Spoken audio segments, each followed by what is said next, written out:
सिन्धुपाल्चोकको भोटेकोशी नदीमा 21 गते राति 81 आएको बाढीले तातोपानी गाविसमा 21 घर बगाउनुका साथै 12 दिसे तातोपानी सडक खण्डलाई विध्वंस मचाएको छ। राति 10 बजे 81 नदीमा बाढी आएपछि लिपिङ स्थित भन्सार यार्डमा राखिएका 2वटा टिप्पर बगाउनुका साथै मध्य भोटेकोशी आयोजनाले बनाएको एउटा बेली ब्रिज समेत बगाएको थियो।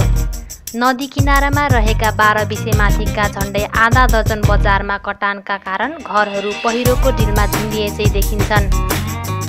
यातायात पुरै अवरुद्ध छ भने झन्डै 12 गाविसका मानिसहरू भोटेकोशीको उक्त वितण्डाबाट प्रताडित छन्। मानिसहरू सहजै पुग्न नसक्ने अवस्था रहेका कारण भोटेकोशीको क्षतिका थप परिणामहरू बाहिर आउँदै समेत गरेका छन्।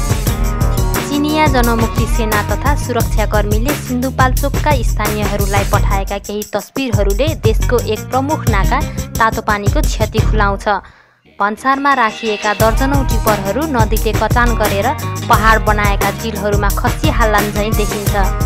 हेर्नुहोस्, हामीलाई सिन्धुपाल्चोकका अर्जुन सापकोटा र कुमार श्रेष्ठले उपलब्ध गराएका 2 दर्जन तस्बिरहरू।